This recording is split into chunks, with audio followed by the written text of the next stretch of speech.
We're going to be building a budget-friendly 4K video editing computer, and it all starts now. Let's get into it.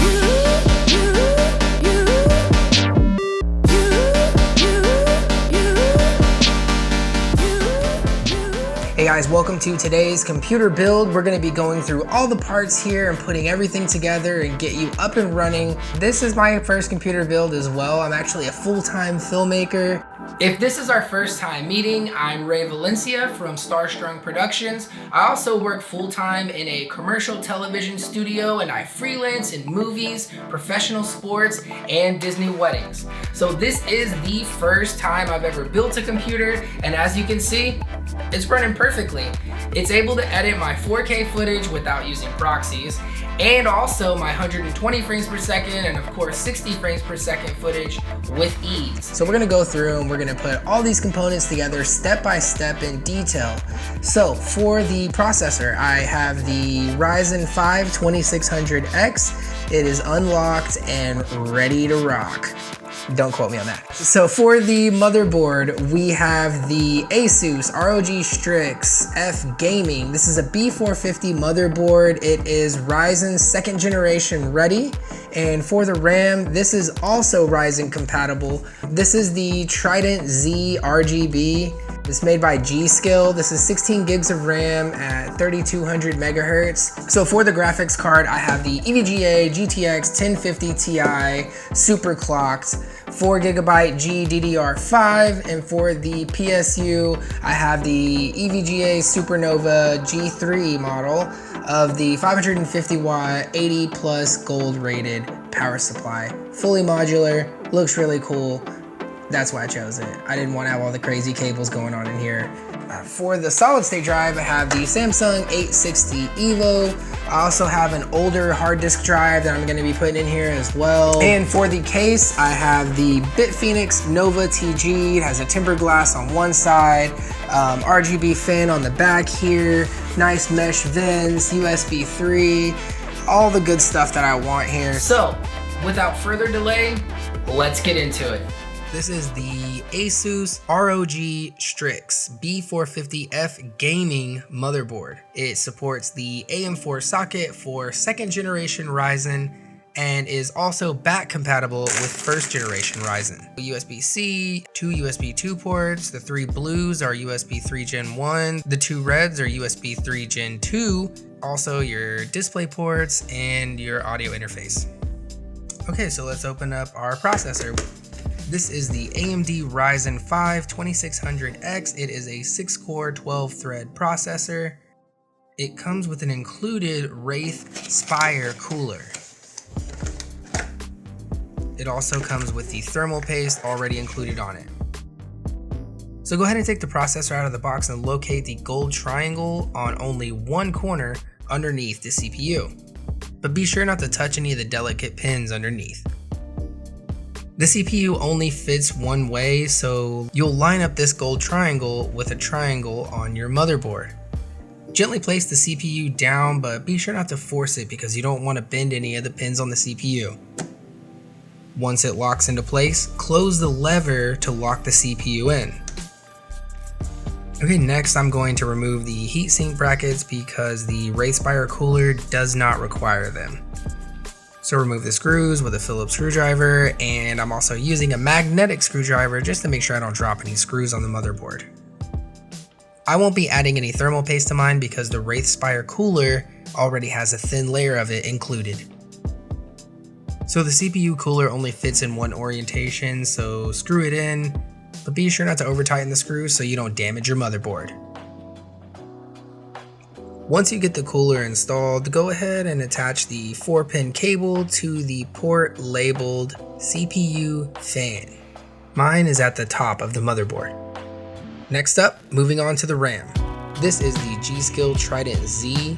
It is compatible with Ryzen, and I know that because the first ones I ordered were the non-X model, and that is the F4 3200C 16D 16 GTZR-X.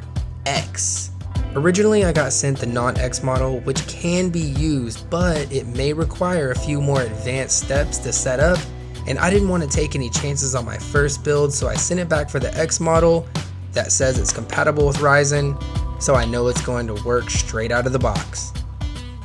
On the board itself, it has the 4 DIMM slots labeled A1, A2, B1, B2. Well, A2 and B2 are actually listed as the primary or the first priority slots that you want to connect.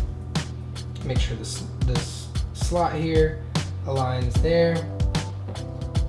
It has 4 DIMM slots that support a maximum of 64 gigabytes of DDR4 RAM, and you can overclock it up to 3200 megahertz. A2 and B2 also have an asterisk by them labeled on the motherboard.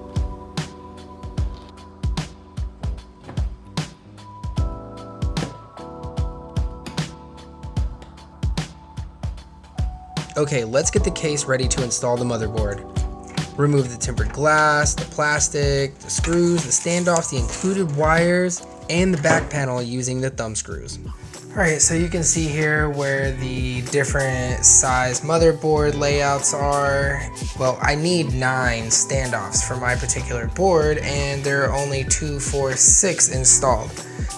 So that comes with these little standoffs, and it just keeps your motherboard elevated, and then your screw will actually screw right into that. So that's how it goes. I need one in the very last hole here. Right here, I'm gonna screw one in here. Then connect the EATX 8-pin 12-volt power cable to the motherboard. If you're following along, here is a place where I tried to save myself some time, but the thing you need to make sure is to connect the 2 4-pin cables here, not the 8-pin one. We're gonna have to slide the I/O of the motherboard into here and get everything screwed in. So now I'm just going to line up the standoffs we put in. As I slide this I/O shield into its spot in the back.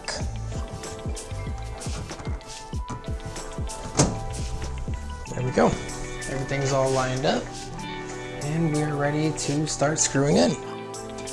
Once the I/O shield locks into place, we are ready to start screwing in the included screws to the standoffs in the motherboard. Be sure not to over tighten these screws because you can damage your motherboard. Next, we are going to install our power supply. The power supply comes in this soft bag, and the cables have their own pouch, so you can keep your extra cables in it and save them for whenever you expand parts onto your computer. I went with the 80 plus gold rated 550 watts, which is more than enough for this build. This power supply is fully modular, which means you don't have to manage any extra cables. Use only the cables you need. First, we're going to connect the 24-pin ATX connector.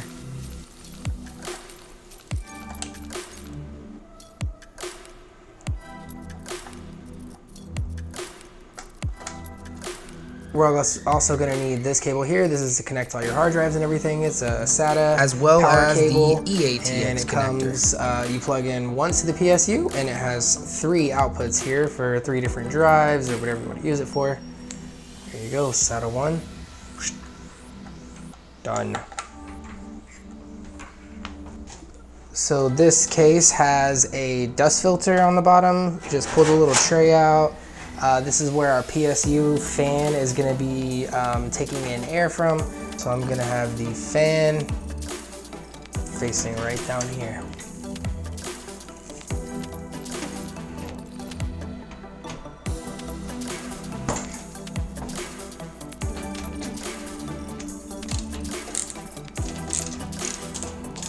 We have the fan right here taking in fresh air. Let's take a look at that. So we have our power supply in. We'll just put the dust filter back on, because next we are going to be removing the back plates here so we can install our graphics card. So let's go ahead and open up the EVGA GeForce GTX 1050 Ti SuperClock and see how many slots I should remove from the back panel.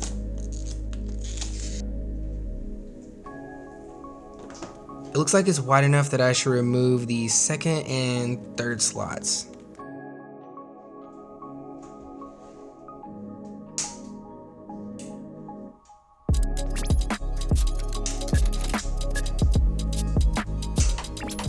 Okay, great.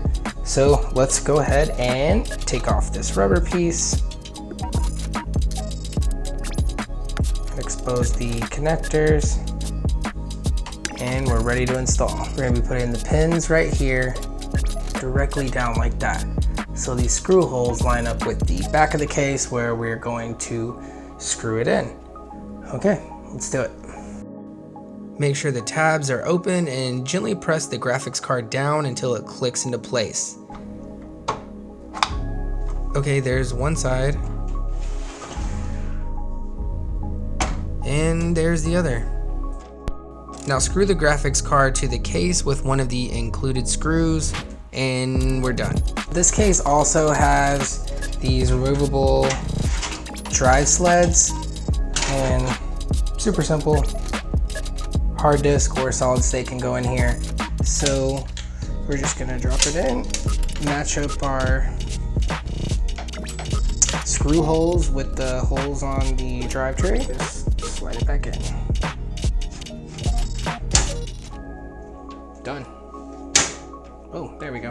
Now it's in place. Cool. Alternatively, you can screw in your solid state drive, as you can see here. For me, I want to drop it in one of the sleds here. So I will drop it in the tray like this.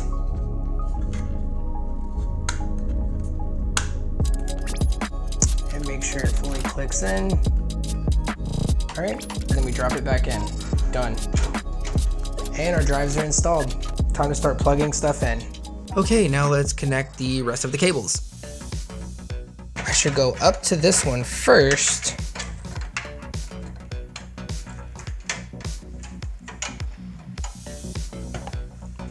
Just move down the line and plug that one in next. Put one of these SATA cables here. Boom. So I'll just get this out of the way. Probably could have plugged this one in first, but not like it matters. All right. Connects right through here. Next, we'll connect our SATA ports. These SATA connectors are for connecting your hard drives.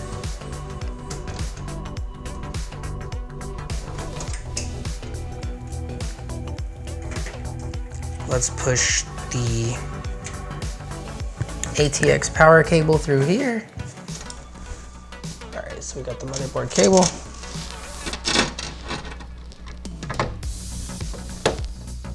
All right, first things first, I'm gonna get the CPU cable that I plugged in the beginning at the top and finally get that connected to the power supply.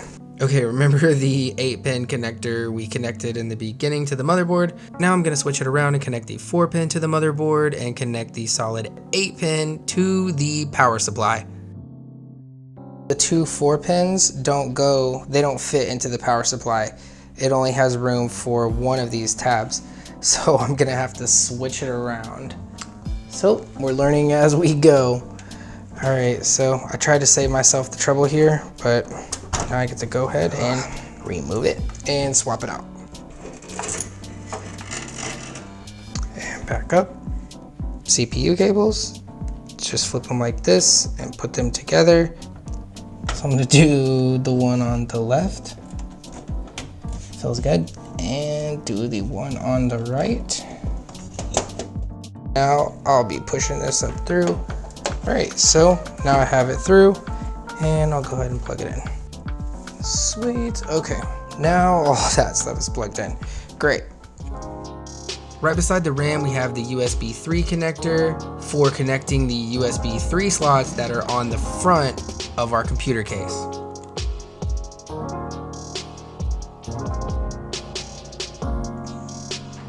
Okay. To connect the rear case fan to the motherboard, find the chassis fan port and connect that cable to it. This other connector on the cable is another type of fan connector called a Molex, but this particular ASUS board doesn't require it, so we'll just have to tuck it away and hide it. I'll probably upgrade these fans soon, so stay tuned. On the lower left corner of the motherboard is the AAFP port for connecting the audio for the front panel. It's a 10-to-1 pin, and you can see where the 1 is blocked off, and that will guide you on which way it will go and snap it into place.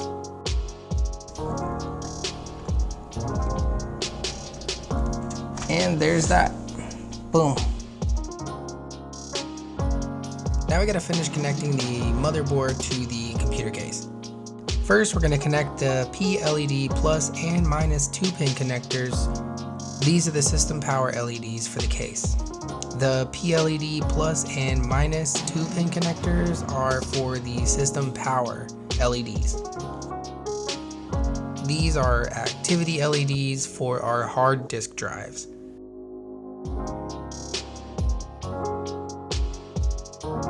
Next up, we connect the cable power switch to the power button and ground ports. These are for the power button on our case.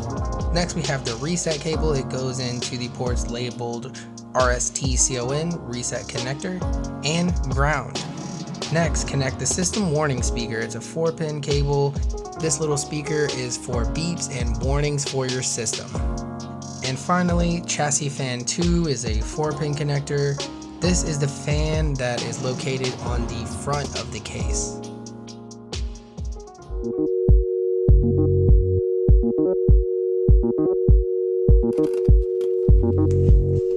Ladies and gentlemen, the moment of truth. They're spinning, the RAM is on, the motherboard is lit up. Now we have to see if something pops up on the screen. It's going to take it a little bit of time for the very first time, from what I hear. If something pops up on that screen. If you don't own a copy of Windows already, you do have to get on another computer and download the Windows boot up drive onto a USB stick. But seems how I'm using an old hard drive from my old Dell computer, the process was super easy. It already had Windows on it. I just turned on the computer and it was already there. So that may be an extra step that you have to take, but it's also super easy.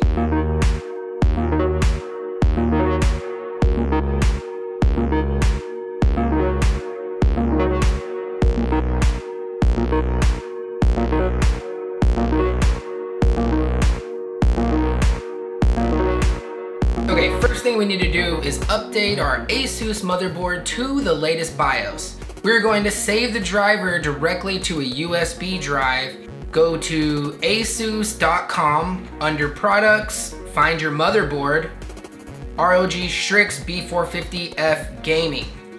Select it and go to the support tab. On this page, locate the drivers and tools tab and select Windows 10 64-bit, and that will take you to the latest BIOS and download that zip file. I use 7-zip to extract the zip file to a thumb drive or a USB stick. Use whatever unzipping tool you use and go to extract to and locate the USB. We're gonna boot the update from this USB drive.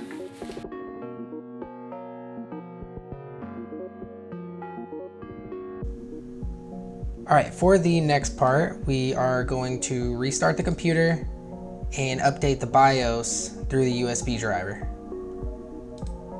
So restart, press delete or F2 to enter UEFI BIOS setting. So for this part, load previous values, that's fine, we'll go to OK. And what we're gonna do is we're gonna go under Tool, Easy Flash 3 Utility, it's at the top here. Once you're on the Easy Flash 3 update page, select the USB drive that we loaded the driver onto and hit next. Okay, so once you're on this page, we will see that the drive here is already selected with the ROG Strix B450F gaming Asus 2704 update. So we can just simply select it and it'll ask you, do you want to read this file? And we're gonna say yes. Do you really want to update BIOS? Version 2704. Here is the date that it was created. Of course, it's October now, but this is the most recent update, August 23rd, 2019. So we're gonna go to yes. And this will take quite some time to update. So we can fast forward through that process here, and I'll let you know how long it took. 3 minutes, 16 seconds is how long that took. All right, so when the computer restarts, we are going to press F2 and enter the BIOS settings. And here you can see that we have the Asus ROG Strix B450F BIOS revision 2704. So please enter setup to recover BIOS setting. Press F1 to run setup. So we're gonna go to F1. And this will take us to the BIOS. And as you can see here, BIOS version 2704, that is the 64-bit version. This is the build date for the latest update that was on Asus's website as of October 2019. And everything looks good. So we're all set to go, and we can actually just go to exit. Let's just go to save changes and reset. Save and reset. You have not made any changes, we know, but that's okay. I'm just gonna go to that anyways. All right. And that's it. I've already added another hard drive onto this build. In the future, I'll be adding some more RAM, maybe some RGB fans and lights just to give it some other aesthetics. But if you're interested in anything that I used in this video, the links to everything are in the description below. Don't forget to leave me a comment if you have any questions about anything. Like this video and subscribe to my channel if you're interested in future upgrades, as well as filmmaking and photography tips, tutorials, and reviews. Shoot for the stars, and I'll see you in the next video.